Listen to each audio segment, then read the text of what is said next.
So how's this affected the sports world, right? So baseball's still been playing. I don't really follow baseball.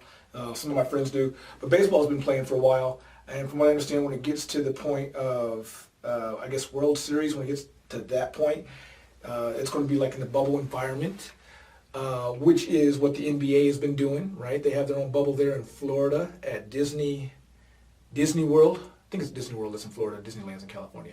But anyway, so the NBA, there were some hiccups there because, you know, these guys feel like, oh, I'm like imprisoned in this camp. I mean, it's Disney World. I mean, y'all still have chefs and y'all still have each other, and I think significant others are allowed to be there with them as far as wives and that kind of thing. But it's a controlled environment for sure. You know, Disney World there. Which with basketball, you can do that because, you know, a whole team, not including coaches and all that other kind of stuff, you know, a whole team consists of like, you know, what, 12 people, a dozen people or so. Right? You got your first string, second string, or whatever, your starters, and then those on the bench. I mean, you have like 12 people, something like that, right? Relatively low number. So they're able to do that, that whole bubble deal. The NFL football season started. Right on. I'm happy for that. Week one just passed, and so now we're entering into week two. And so Roger Goodell, and he said he was going to do this, and I was like, this guy is nuts. But he said he was going to do this. So at least in various stadiums, and I do know like where the Broncos, you know, because that's the local market where I'm at.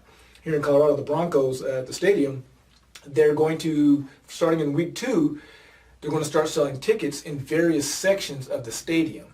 And they're going to cap it off, at least in Colorado, last I saw on the news, they're going to cap it off at 5,700 tickets to be sold. So 5,700 people in the whole stadium, and they're going to space them out. I don't know how they're going to space them out because, sure, if me and my wife go to a game, okay, so we're going to have our seats.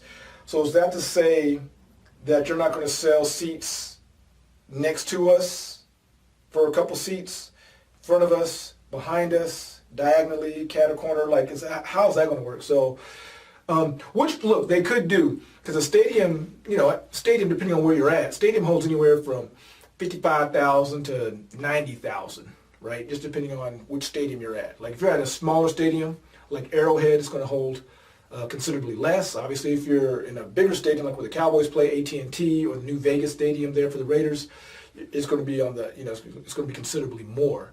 But these people are just going to be scattered all over the place. They're still going to go and get beer and pretzels and still go to the bathroom. I mean, 6,000 people is still 6,000 people.